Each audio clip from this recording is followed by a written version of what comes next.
Bonjour à vous et bienvenue sur cette nouvelle vidéo où je vais vous parler des secrets derrière la réussite des Indiens, des Chinois, des Libanais, des Pakistanais, de tous ces Asiatiques-là chez nous en Afrique. En tout cas, il est devenu complètement difficile de les ignorer. Partout où vous allez en Afrique centrale, l'Afrique de l'Est, de l'Ouest, du Nord, du Sud, vous verrez en grand nombre les Chinois, les Indiens, les Libanais, les Pakistanais, toutes ces Asiatiques-là qui gèrent pratiquement tout, commerce, minerais, investissement dans les secteurs des transports, des infrastructures, les alimentaires, les cosmétiques, tout ce que les Africains devaient le faire. En tout cas, les Indiens, les Chinois, tous ces gens-là, ils le font.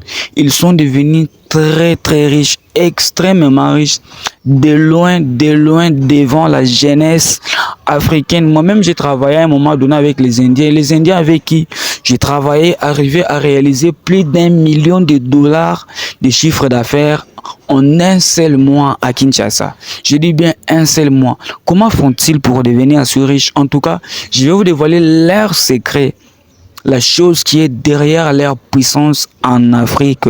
Le premier secret qu'il y a derrière la puissance et la richesse des Indiens, ce sont des facilités étatiques. Ces gens-là, ils ne s'imposent pas. Ils ne viennent pas chez nous avec des armes. Ce sont nos États qui les accordent toutes ces facilités, que ce soit les autorisations pour les exploitations, les facilités avec des papiers administratifs, tout ça, pour installer leurs entreprises. Ce sont les États africains qui leur accordent toutes ces facilités-là. Lorsque toi, Africain, tu pars demander l'autorisation pour que tu implantes ton business, on va t'assainir avec des taxes, avec la procédure administrative qui est compliquée. Mais lorsque ce sont les Indiens, on les donne des papiers rapidement, facilement comme ça. Et c'est comme ça qu'ils se sont installés très nombreux en Afrique. Nos pays leur donnent des visas, nos pays leur montrent où se loger, où s'installer, et nos dirigeants les aident avec des documents pour installer leurs entreprises. Le deuxième avantage qu'ils ont, c'est l'implication de leur pays d'origine en fait. Ouais. Lorsque les Chinois viennent en Afrique, l'État chinois est là. Il va signer des accords avec l'État qui va les recevoir pour les accorder des facilités. Surtout que nos pays vont chez eux là-bas pour s'endetter. Donc ce sont leurs propres pays qui font parfois la pression pour qu'on les sécurise et qu'on leur donne beaucoup de moyens. Mais lorsque toi tu te déplaces, tu passes t'installer en Chine, aux États-Unis, en Europe pour faire des affaires, ton pays à toi ne te soutient même pas. Ton pays parfois va t'ignorer que tu es là-bas. Mais lorsqu'ils viennent ici, ce sont nos États, leurs États plutôt, qui va faire la pression pour qu'on les aide à avancer. Le troisième avantage qu'ils ont, qui fait en sorte qu'ils progressent très vite, ce sont des facilités bancaires, les gars. Et oui, j'ai travaillé chez First Bank pendant plus de 2 ans.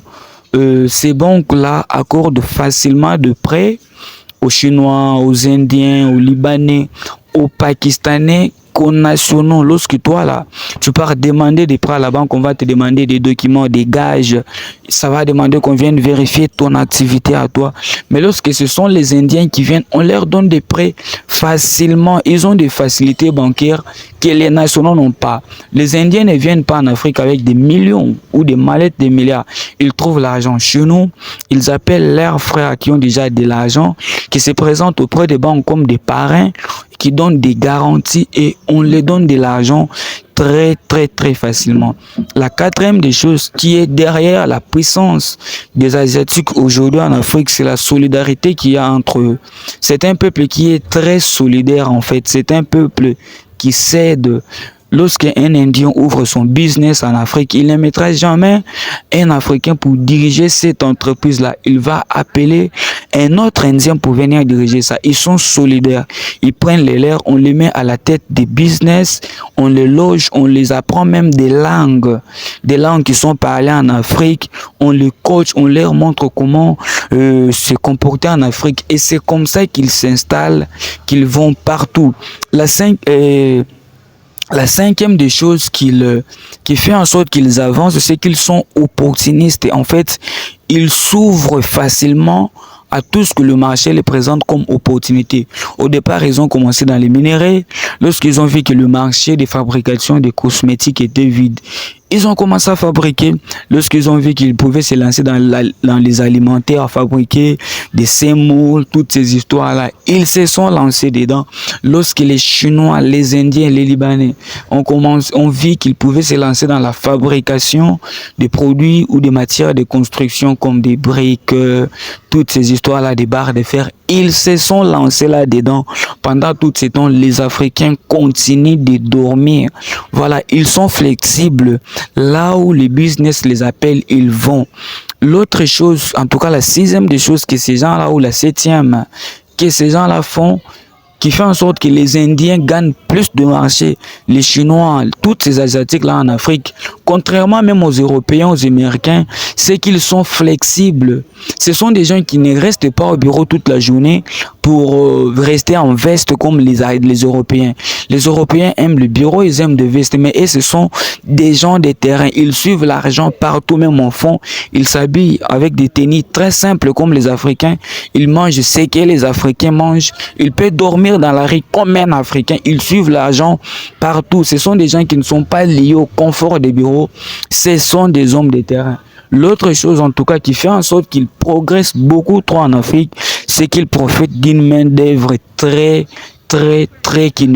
bas, une main-d'œuvre qui ne coûte pratiquement rien. Les activités, les tâches que les Indiens, les Chinois font faire aux Africains dans leurs dépôts là, on te paye $100, $200, si beaucoup trop 300. Ce sont des activités, si tu le faisais en Europe ou en Chine, on te paierait 1000, 2000, $3000. Ils sont venus en Afrique, ils ont compris que la main d'œuvre africaine est trop moins coûteuse. C'est une main d'œuvre qui coûte presque rien. Ils en profitent, ils emploient des millions d'Africains qui en dépensant presque rien. Ils profitent de ça. Et la dernière des choses que moi j'ai observé qui fait en sorte qu'en tout cas qu'ils vont de l'avant, on peut les critiquer, on peut dire tout ce qu'on peut dire de mal sur eux, mais ce sont des gens qui sont travailleurs, ce sont des bosseurs. Les jeunes Indiens, les jeunes Chinois, les Pakistanais, quand ils viennent en Afrique, ce n'est pas pour rêver. On ne les voit pas tout le temps en boîte en train de danser. On ne les voit pas tout le temps en train d'écouter la musique ou de rêver la vie ou de rêver l'Europe. Ils sont tout le temps debout dans leurs magasins en train de vendre. Ils sont tout le temps dans leurs entreprises, même la nuit, voire même les dimanches, en train de faire tourner leurs activités. C'est un peuple qui est travailleur. J'ai observé ça. Lorsqu'un Congolais, un Brazzavillois, un Camerounais, tu travailles chez eux, toi tu vas te fatiguer, tu vas te plaindre, mais ils sont là tout le temps, ils ne se fatiguent pas. En tout cas, voilà ce que moi j'ai observé comme secret qui est derrière la richesse, c'est l'émergence des Asiatiques. Utilise ces stratégies, toi aussi. Peut-être que cela pourra t'aider. Si tu n'es pas encore abonné, abonne-toi. Abonne-toi. C'est pour me soutenir. Abonne-toi. C'est pour me donner un coup de pouce.